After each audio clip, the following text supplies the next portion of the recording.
아멘. 오늘 본문의 말씀을 통해 사무엘의 고별사란 주제로 말씀을 나누도록 하겠습니다. 사무엘상 10장을 보면 사울이 이스라엘의 초대왕으로 뽑히게 되고 기름 부음을 받게 되고, 하지만 그럼에도 불구하고 그는 왕으로서의 역할을 제대로 수행할 수 없었습니다. 그 까닭은 아직도 그를 왕으로 인정하지 않는 무리들이 있었고 제도적으로도 미비했기 때문입니다. 그런 사무엘상 11장을 보면 암몬 족속과의 전쟁이 벌어지게 돼요. 이 전쟁에서 사울이 총사령관이 되어 전쟁을 지휘하고 대승을 거두게 됩니다. 그러자 온 이스라엘 백성들이 길갈에 모여 사울을 정식으로 왕으로 세우고 즉위식을 거행해요. 그래서 사울이 이스라엘의 온전한 초대 왕이 되게 됩니다. 그리고 오늘 읽은 사무엘상 12장을 보면 그 사울이 즉위식을 하는 자리에서 사무엘이 고별사를 하고 있습니다. 이제 신정 정치가 끝나고 왕정 정치가 시작 때문에 모든 정권을 사울에게 넘겨주고 떠나기의 위임식을 거행하고 있는 것이에요. 여러분, 사무엘은 본인이 일할 때와 떠날 때를 안 사람입니다. 그리고 떠날 때 아무런 미련 없이 떠날 줄 아는 사람이었기에 참으로 위대한 사람이었습니다. 여러분, 어떤 사람이 위대하고 아름다운 사람일까요? 그것은 자기의 때를 알고 결단할 줄 아는 사람이에요. 일할 때 아낌없이 최선을 다해 열심히 일하고 물러날 때가 되면 결단하고 물러날 줄 알아야 하는 것입니다. 1절부터 5절까지는 사무엘의 양심선언으로 그가 이렇게 백성들에게 고백해요. 내가 지금 하나님과 그의 기름 부은 사울왕 앞에서 양심 고백을 해요. 내가 선지자와 사사와 제사장으로 있는 동안에 여러분들의 소와 나귀를 강제로 빼앗지 않았습니다. 그리고 여러분들을 속인 일도 없고 여러분들을 부당하게 괴롭히거나 폭력을 주기도록 하거나 압제를 한 적도 없습니다. 그리고 내가 누구한테 뇌물을 받고 그릇되게 일을 처리한 적도 없습니다. 만약에 그러한 일이 있었다면 누구라도 좋으니 지금 말해 보십시오라고 그렇게 묻자 모든 백성들이 절대 그런 일이 없었다고 대답합니다. 여러분, 우리는 여기서 한 가지 배울 것이 바로 우리 그리스도인들이 어떻게 살아야 하느냐는 것입니다.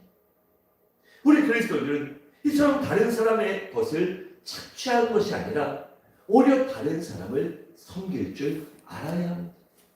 그리고 다음으로는 우리 그리스도인들은 정직해야 한다는 것입니다. 특히 장사나 사업을 하시는 분들은 정직해야 돼요. 그래야 정직이 기초가 되고 그것이 자본이 되어 또 성공할 수 있기 때문입니다.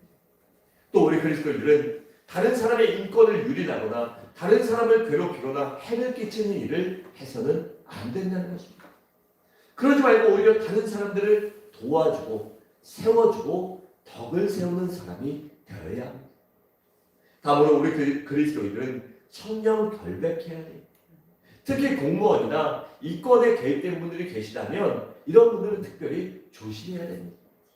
누구한테 뇌물이나 부정축제를 위해서 일을 잘못하게 그릇되게 처리하거나 타인에게 피해를 주는 일이 있어서는 안 됩니다.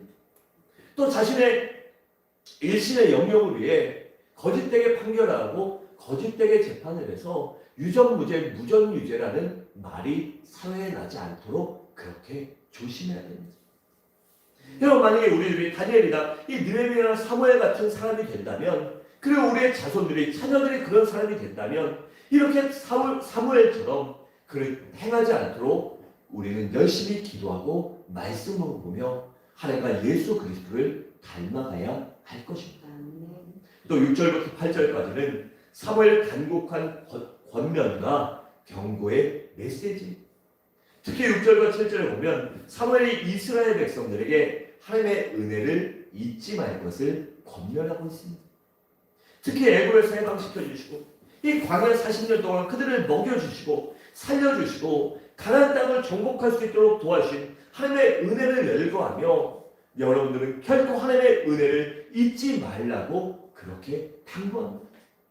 여러분, 우리들도 인생을 살면서 잊어야 할 것이 반드시 있어요. 그리고 잊지 말아야 할 것도 있어요. 잊어야 할 것들은 무엇일까요? 누군가 나에게 해를 끼치고 악하게 하고 아니면 가슴 아프고 슬픈 일들은 잊어버릴수록 좋아요. 그것들을 마음에 간직해둬야 내 마음만 아프고 내 몸만 충당하기 때문입니다. 그래서 안 좋은 일이 있었다면 그 미움과 증오를 잊어버리시기 바랍니다. 그리고 또한 우리가 결코 잊어서는 안 될 것은 바로 하나님의 은혜와 사랑을 잊어서는 안 됩니다.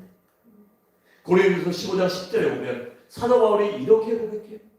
내가 나된 것은 하나님의 은혜로 된 것이니 내게 주신 그의 은혜가 헛되지 아니하여 내가 모든 사도보다 더 많이 수고하였으나 내가 한 것이 아니요 오직 나와 함께 하신 하나님의 은혜라고 했습니다. 여러분, 사도 바울이 정말 열심히 일하고 목숨을 바쳐 하나님의 사명을 감당했습니다. 그런데 그가 어떻게 고백합니까? 내가 한 것이 아닙니다. 내가 죽어난 것이 아니라 하나님이 나를 도와주셨고 나에게 능력을 주셨고 환경과 사람을 붙여주셨기에 그 모든 것을 할 수 있었습니다. 그렇게 내가 한 그 모든 것들이 오직 하나님의 은혜라고 고백하는 것입니다.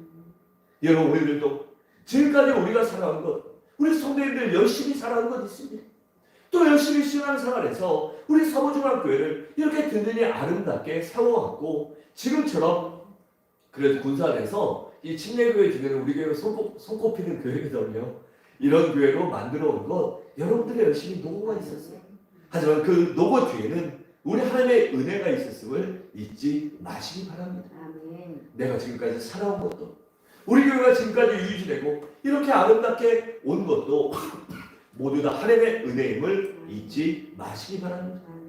그리고 또한 우리가 두 번째로 잊지 말아야 할 것은 예수님이 나의 주, 나의 하나님이 되신다는 사실을 잊어서는 안 됩니다. 요한복음 14장 6절에 보면 예수님께서 이렇게 말씀하십니다. 내가 곧 길이요 진리요 생명이니 나로 말미암지 않고는 아버지께로 올 자가 없느니라고 했습니다.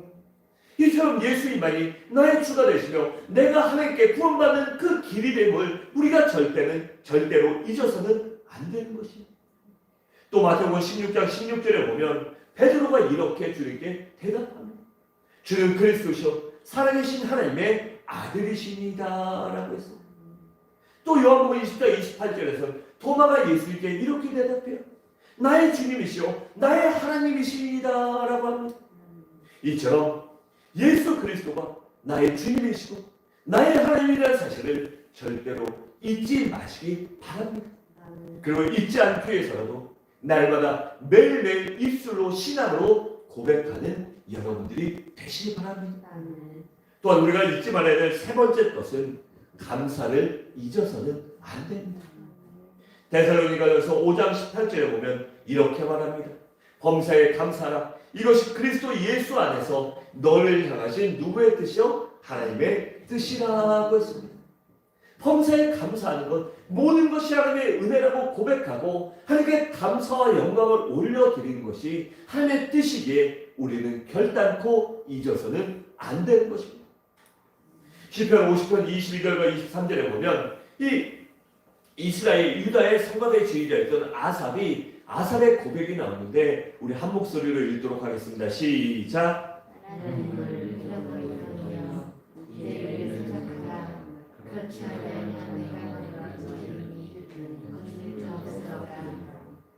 서로 제사를 드린 자가 나를 영화롭게 하나니 그의 행위를 옳게 하는 자에게 내가 하나님의 구원을 보이리라. 아멘. 이렇게 감사로 하나님께 제사를 드리며 하나님께 감사하는 자에게 하나님께서 구원의 길, 생명의 길, 축복의 길, 형통의 길을 열어주시기 때문입니다. 그렇게 우리 성도님들은 하나님 앞에 날마다 감사하는 생활을 하시기 바랍니다. 또 9절부터 11절에 보면 이스라엘 백성들이 하나님의 은혜를 입고 대신 이방신들인 바알과 아스다롯을 섬겼어요. 그 결과가 어떻게 됐습니까? 하나님이 진노하시고 화를 내셔서 그들에게 그 화를 내셔서 이웃나라로 하여금 그들을 침략케 하시고 그들의 종과 노예로 전락하게 하셨습니다. 그리고 그렇게 압제당하다 보면 이스라엘 백성들이 그제서야 정신 차리고 하나님께 부르짖습니다. 하나님, 우리가 죽을 때가 됐어요. 잘못했어요. 제발 우리를 구원해 주세요 라고 하면 하나님 그들의 회개와 눈물을 들으시고 기도를 들으시고 그들을 압제와 고통에서 구원해 주셨습니다. 그런데 또 시간이 지나면 어떻게 됐죠? 이스라엘 백성들이 또 하나님을 잊고 이방신들에게 잡다한 것들에게 머리를 숙이고 그것들을 자신의 신으로 만들고 살아요. 그러면 또 하나님이 진노하시고 또 회개하고 하나님이 구원해 주시고 이렇게 끊임없이 반복된 것이 바로 사사기의 역사였습니다. 여러분, 그렇게 우리는 하나님의 진노가 있다면 회개하고 돌이켜서 다시는 그런 죄를 범하지 마시기 바랍니다. 또 12절과 13절에 보면 이젠 그것도 부족해서 그렇게 죄짓고 두들겨 맞고 그러면 눈물 질질 빨면 하나님이 용서해 주시고 또 좀 있다가 또 죄짓고 이 생활이 이제 끝날 때도 됐는데 이젠 그걸로도 모자라서 애들이 하나님을 버리고 인간의 왕을 세워달라고 합니다. 여러분, 이것이 무엇을 의미할까요? 그것은 아예 하나님의 통치와 간섭을 받지 않고 하나님으로부터 나는 자유해요 라고 말하는 것입니다. 나 하나님으로부터 자유하고 나 이제 독립할 거예요. 내 마음대로 살 거예요 라고 그렇게 고백하고 있는 것입니다. 여러분, 우리가 아이들이 어떻습니까? 아이들이 어려서부터 아이들 키우다 보면 딴단장일 때 부모가 해주는데 하는데 2살, 3살, 4살, 5살 되면 막 말 안 듣죠? 그 세상에 어떤 말이 있냐면 제가 20대 초중반까지만 해도 뭐 미운 7살, 죽이고 싶은 8살, 막 내쫓고 싶은 9살 뭐 이런 얘기가 있었는데 요새는 미운 3살, 4살로 바뀌고 죽이고 싶은 5살 막 이렇게 바뀌더라고요. 점점 내려가요. 왜죠? 애들이 아무것도 모르고 할 줄 모르는데 다 내가 한다고 하고 자아가 생기면서 할 줄도 모르는 게 다 내가 엄마 하지 마! 내가 할 거야! 이러고 대들고 아무것도 모르는 애들이 막 설쳐대니까 그러는 거예요. 이 아이들 어렸을 때 보면 여러분 생각해보세요. 별 난장판을 났잖아요. 애기 때 막 휴지 다 뽑아놓고 싱크대 가서 밀가루통 엎어놓고 쌀통에 쌀 빼놓고 막 문만 열려 있으면 하고 저희 애들은 보습 애들이다 보니까 좀 빨랐어요. 돌 전부터 한 10달부터 걷기 시작하다 보니까 얘들이 이제 걷는데 잘 못 걷잖아요. 그래서 집에서는 막 바닥에 깔아놨으니까 얘들이 집에서 막 다니는데 교회 오면 그 머리가 있어갖고 애들이 막 돌아다니고 싶은데 못 다니잖아요. 그리고 교회 아이들이 하는 게 의자 타고 올라가서 의자 잡고 막 가고 의자 타놓고 다니고 이것을 1살, 2살 때부터 계속 했어요. 그러면서 그런 얘기 해주면 아이 언제 그랬어요 이거죠. 그리고 여러분들 다 경험해 보셨잖아요. 아이들 그때 막 속삭이고 하는데 그거 다칠까봐 안 되고 그러면 아이를 그게 아니라 내 새끼 내 자식 다치고 아프고 상처받을까봐 못하게 하는 거잖아요. 그런데 이스라엘 백성들은 하나님이 그렇게 돌봐주시는 손길을 뿌리치는 거예요.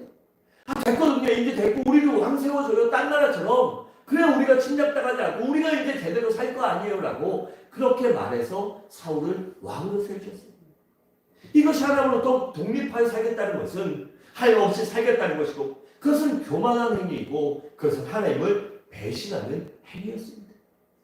여러분, 그럼에도 불구하고 하나님께서는 저들의 요구를 받아들여 사울을 왕으로 세우셨습니다.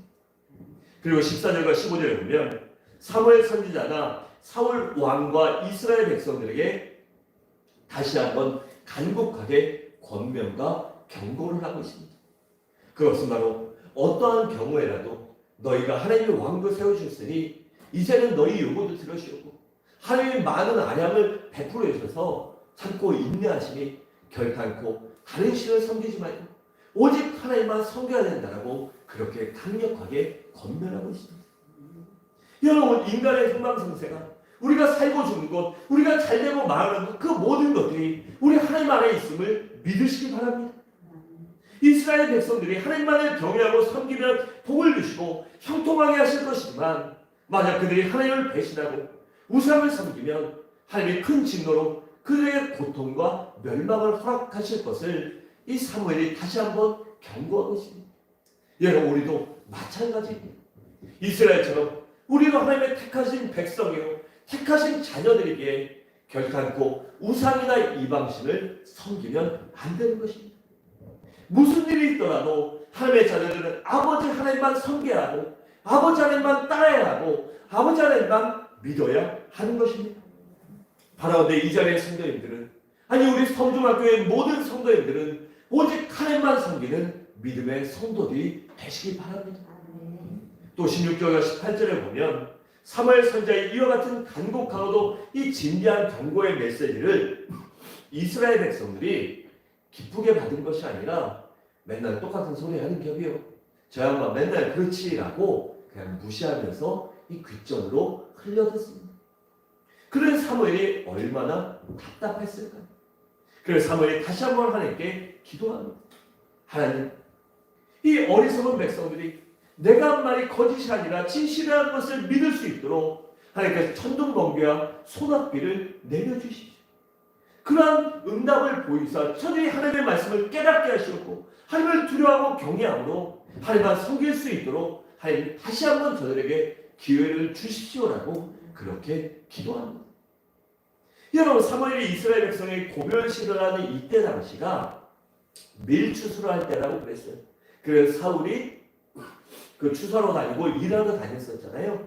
그러니까 이스라엘의 지형과 계절적으로 보면 건기에 해당하는 4월에서 6월 사이였습니다. 여기는 우리나라처럼 좀 뭐 하면 비가 오는 게 아니라 걔네는 비가 안 올 때 그냥 정말 비가 안 와요. 그리고 비가 안 올 땐 몇 달이고 건기에는 아예 비가 안 오고 우기 때는 좀 비가 내리는데 건기에는 비를 본다는 것이 하늘의 별 따기보다 더 어려운 일이었어요. 그래서 비가 오지 않았는데 사무엘이 기도하자 하늘에서 천둥과 벼락이 치며 소낙비가 쏟아지기 시작합니다. 그래서 이스라엘 백성들이 하나님이 진짜 살아계신가를 다시 한번 체험하게 됩니다. 여러분, 하나님이 우리에게 요구하는 것이 무엇일까요? 물질일까요? 아닙니다. 하나님이 우리에게 가장 원하시는 것은 바로 나의 믿음입니다.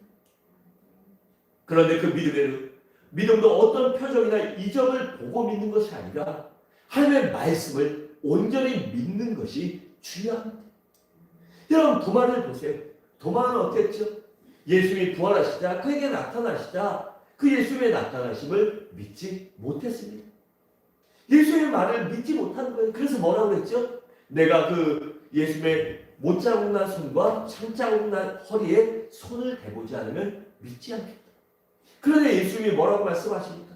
믿음 없는 자가 되지 말고 내가 나를 만져보고 믿음 있는 자라가 되라라고 하십니다. 그 말을 듣고 도마가 회개하고 내가 주님을 믿습니다라고 다시 한번 고백했습니다.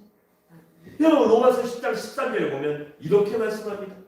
누구든지 주의 이름을 부르는 자는 구원을 받으리라라고 했습니다. 여러분, 누구든지 주의 이름을 부르는 자 어떨 때 부릅니까? 믿기에 부르는 것입니다. 우리가 예수님을 믿게 문제와 어려움 가운데서도 그 예수님의 이름을 부르고 예수님의 이름을 힘입어 예수님의 권세로 인하여 사단 마귀를 내쫓고 명령할 수 있고 선포할 수 있는 것이 아닙니다.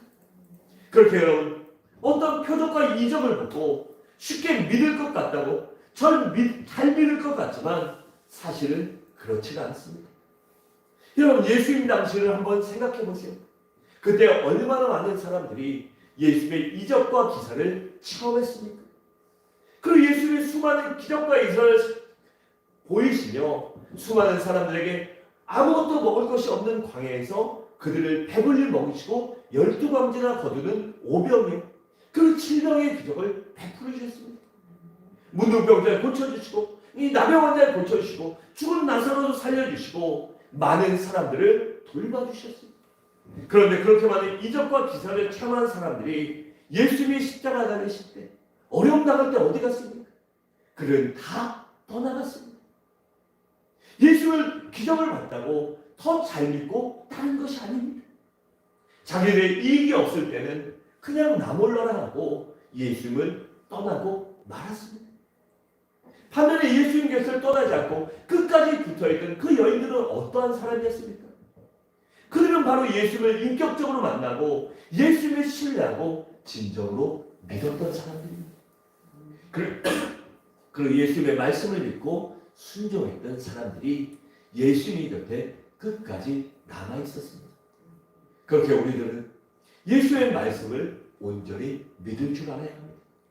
우리 요한복음 6장 66절에서 70절을 함께 읽겠습니다. 시작.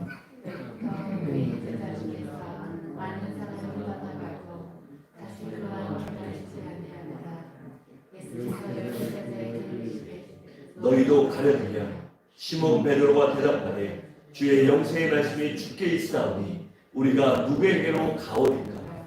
우리가 주는 하나님의 거룩하신 자이신 줄 믿고 알았사옵나이다. 예수께서 대답하시되 내가 열두를 택하지 아니하였느냐? 그러나 너희 중에 한 사람은 마귀니라 하시니 이렇게 말씀하셨습니다. 여러분, 그렇게 우리는 믿음의 대상이 분명해야 합니다. 여러분, 우리의 믿음의 대상은 누구가 되어야 될까요? 오직 예수님이 되어야 합니다. 오직 예수 그리스도가 우리의 믿음의 대상이 되어야 합니다. 그리고 우리의 믿음의 근거도 분명해야 하는데, 우리의 믿음의 근거는 지금까지 해왔던 행습이나 전통이 아니라 오직 하나님의 말씀만이 믿음의 근거가 되어야 하는 것입니다. 어떤 목회자나 누구의 말이 아니라 오직 하나님의 말씀, 오직 예수 그리스도의 말씀만이 믿음의 근거가 되시기 바랍니다. 또 19절부터 25절까지는 사무엘의 격려의 메시지. 이스라엘 백성들이 사무엘의 권면을 듣고 정신 차리지 못하자 사무엘이 기도하고 이 천둥번개와 소낙비가 떨어지자 그들이 두려워하고 떨고 있습니다. 아, 우리 큰일 났구나, 큰일 났어. 하나님으로부터 범죄해서 또 두들겨 맞고 또 어떻게 되는 거 아니야? 이런 걱정을 하고 있을 때 사무엘이 그들을 격려하고 위로합니다. 그러게 사무엘이 몇 가지 말을 해주는데, 첫째는 두려워하지 말라는 것입니다. 22절에 보면 하나님께서 이스라엘 백성들을 사랑하시기 때문에 택하셨다고 그렇게 가르쳐줍니다. 그러니까 이스라엘 백성들을 하나님께서 택하시고 기뻐하셨다는 것입니다. 그리고 하나님께서는 어떠한 경우에라도 택한 백성을 버리지 않는다고 그들에게 말씀합니다. 여러분, 이처럼 하나님께서는 우리들을, 여러분들 한 사람 한 사람들을 나를 사랑하셔서 택하여 주셨습니다. 에베소 1장 4절에 6절에 보면 이렇게 말합니다. 곧 창세전에 그리스도 안에서 우리를 택하사 우리로 사랑 안에서 그 앞에 거룩하고 흠이 없게 하시려고 그 기쁘신 뜻대로 우리를 예정하사 예수 그리스도로 말미암아 자기의 아들들이 되게 하셨으니 이는 그가 사랑하는 자 안에서 우리에게 거저 주시는 바 그의 은혜의 영광을 찬송하게 하려는 것이라고 했습니다. 이처럼 하나님께서는 여러분들을 나를 창세전부터 사랑하셨기에 택하여 불러주셨고 때가 되면 구원하셨고 또한 나에게 영원한 생명을 주셨기에 하나님께서는 결단코 여러분들을 나를 버리지 않음을 믿으시기 바랍니다. 히브리서 13장 5절 6절에 보면 또 이렇게 말해요. 그가 친히 말씀하시기를 내가 결코 너희를 버리지 아니하고 너희를 떠나지 아니하리라 하셨느니라. 그러므로 우리가 담대히 말하되 주는 나를 돕는 이시니 내가 무서워하지 아니하겠노라. 사람이 내게 어찌하리요라고 했습니다. 여러분, 이 하나님의 말씀을 믿고 하나님이 나를 버리지 않고 나와 함께 하심을 믿음으로 인해 이 땅 살아가면서 어떠한 문제를 만나더라도 두렵거나 좌절하지 말고 내 아버지 하나님 만일 주시오 창조주 여호와 하나님을 믿음으로 인해 담대하게 믿음으로 살아가고 믿음으로 승리하고 믿음으로 축복받는 우리 성도들이 되시기 바랍니다. 사무엘의 두 번째 격려는 이스라엘 백성들을 위하여 내가 쉬지 않고 이 도고 기도를 하겠다고 합니다. 23절을 보면 이렇게 말해 나는 너희를 위하여 기도하기를 쉬는 죄를 여호와 앞에 결탄코 범하지 아니하고 선하고 의로운 길을 너희에게 가르칠 것인지라고 했습니다.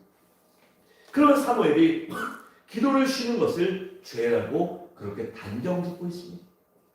여러분들은 기도를 게을리하는 하는 것이 아니면 쉬는 것이 하나님 앞에 죄라는 사실을 아십니까? 기도를 쉬는 것이 죄라는 인식을 갖고 계십니까? 주님께서는 우리에게 주기도문을 가르쳐 주시면서 그렇게 그런 기도를 가르쳐 주시면서까지 기도를 쉬지 말라고 명령하여 주셨습니다. 여러분, 기도는 우리의 영적인 파수꾼의 역할을 합니다. 그렇기 때문에 기도한 자가 가정을 지키는 자요, 회사를 지키는 사람이 되고 교회를 지키는 사람이 되고 이 나라와 이 민족을 지키는 사람이 되는 것입니다. 그리고 기도는 우리에게 영적인 양분을 공급해 줍니다. 그렇기 때문에 기도한 자가 건강한 자요, 기도한 자의 영혼이 맑고 삶이 밝게 변화되는 것입니다. 또한 기도는 삶의 에너지와 능력과 영적인 힘을 공급해 줍니다. 그렇기 때문에 기도하면 인생을 힘있게 살 수 있고 이 신뢰할 수 있고 또한 시련과 역경이 오더라도 결단코 쓰러지거나 넘어지거나 포기하고 좌절하는 자가 아니라 마귀와 싸워 승리할 수 있고 그 문제의 산을 뛰어넘는 믿음의 용사들로 거듭나게 되는 것입니다. 여러분, 기도하는 자의 자녀는 결코 망하지 않습니다. 반드시 돌아오게 되어 있고 그리고 반드시 잘되게 되어 있습니다. 그렇게 날마다 여러분들의 자녀를 위해서도 눈물로 기도하는 믿음의 성도들이 되시기 바랍니다. 또한 여러분, 기도하는 기관은 부흥됩니다. 기도하는 구역도 부흥되고 기도하는 교회도 부흥될 수밖에 없습니다. 그렇게 우리 모두 기도한 일에 최선을 다하시기 바랍니다. 그럼 하나님 앞에 작정하고 1,000번째를 드리겠다. 내가 동호 기도를 하겠다. 내가 작정 기도하고 합심 기도하고 또한 새벽 기도와 이 금식 기도로 주님 앞에 기도로 결단하겠다고 결단하는 믿음의 성도들이 되시길 바랍니다. 3월의 세 번째 격려는 말씀을 자기가 끝까지 가르치겠다는 것입니다. 그러니까 이 사울 왕에게 정치와 경제와 재판에 관한 모든 것은 넘겨주고 자신이 그러한 일은 하지 않겠지만 너희들의 기도하고 말씀을 가르치는 일은 내가 끊임없이 하겠다고 고백하고 있는 것입니다. 즉 내가 죽을 때까지 하나님의 말씀을 선포하고 증거하고 너에게 가르쳐주겠다고 고백하고 있는 것입니다. 여러분, 우리들도 말씀을 배우고 가르치는 일에는 정년이 없습니다. 몇 주 전에 저희가 정관개정 작업을 하면서 이 목회자 정년은 만 68세, 장로님도 만 68세, 그리고 뭐 이런 정년을 정했잖아요. 그런 일들은 그런 일들을 할 수 있는 교회 앞장서서 일을 할 수 있는 나이가 뭐 어느 정도 육신의 나이를 감안해서 이렇게 하고 또 어느 정도 해고 빠져줘야 또 밑에 젊은 사람들이 일할 수 있고 이렇기 때문에 그 정년을 정한 거예요. 그런데 우리가 기도하고 말씀을 증거하고 가르치는 일, 이 구역교사로 봉사하고 기도하고 또 말씀을 그 제자훈련의 교사로 사는 데는 정년이 없습니다. 그렇게 여러분들 끝까지 기도하고 말씀을 증거하는 일에 말씀을 가르치는 일에 봉사할 수 있는 여러분들 되시기 바랍니다. 그래서 제가 제자훈련 다다음 주부터 시작을 하는데 그 훈련에 많이 참여해 주시고 배우셔서 여러분들이 새가족이 오고 또 뭐 전입신자가 오고 하면 여러분들이 맡아서 잘 가르쳐 주시고 양육해 주시고 또 그분들을 새가족으로 가르쳤다면 여러분들이 바나바가 되어 그들이 우리 교회에 잘 정착하고 신앙이 어느 정도 성장할 때까지 끊임없이 가르쳐주는 자가 되어주셔야 돼요. 그래야 건강한 교회가 될 수 있는 것입니다. 제가 또 여러분들에게 제가 갖고 있는 이 목회관에 말씀드릴 텐데 저는 새가족이 오면 이 교회, 우리 교회가 갖고 있는 비전과 목적과 방법과 그리고 우리 교회 교우로서의 이 권리와 책임과 의무에 대해서 반드시 처음부터 잘 가르쳐 줄 거예요. 여러분 교회 처음 왔다고 다 교인이 되는 게 아니에요. 그리고 뭐 1년 2년 나온다고 다 우리 교인이 되는 것도 아니에요. 그래서 우리는 말씀을 제대로 가르쳐 주고 우리 교회 비전과 방향을 제대로 가르쳐야 그들이 우리 교회의 진정한 교인이 될 수 있는 것입니다. 그런 것들을 가르칠 수 있는 이 교사로 활동하기 위하여 더욱더 끊임없이 배우는 여러분들 되시기 바랍니다. 또 24절과 25절에 보면 3월에 다시 한번 이스라엘 백성들에게 경고하는 내용이 나와요. 그것이 무엇이냐면 그 얼마나 중요하냐면 여러 차례 경고하는데 그 3월의 경고의 내용이 이것입니다. 여러분들 이스라엘 백성들 여러분들은 이제 다시 한번 오직 마음을 다하여 오직 하나님만 섬기라고 그렇게 경고하고 있습니다. 그래서 어떠한 경우에도 우상을 숭배하지 말고 그러면 우상을 숭배하면 멸망당하니 그러한 일은 애초에 여러분들이 하지 말라고 그리고 이제 다시는 그러한 범죄를 행하지 말라고 그렇게 가르쳐주고 있습니다. 여러분 우리도 마찬가지입니다. 우리도 끝까지 신앙의 지조를 지켜야 합니다. 우리도 우상을 우리 가운데 제하해버리고 오직 하나님만 믿고 하나님만 섬김으로 믿음의 사람들로 거듭나는 우리 성중앙의 성도들이 되시기 바랍니다. 사랑하는 성도 여러분, 말씀을 마치겠습니다. 이 자리에 계신 여러분들은 어떠한 경우에라도 우상 숭배를 하지 마시기 바랍니다. 그리고 끝까지 오직 예수 그리스도만 믿고 따르십시오. 그리고 오직 말씀만 배우고 믿고 순종함으로 언제까지나 교회 중심으로 하나님 중심으로 신앙생활하고 그러므로 주님의 도우심을 경험하는 그 주님의 도우심으로 더욱더 창대케 되는 우리 성중앙의 모든 성도들이 되시기를 주님의 이름으로 간절히 축원합니다. 이 시간 함께 성령 하나님 찬양하시고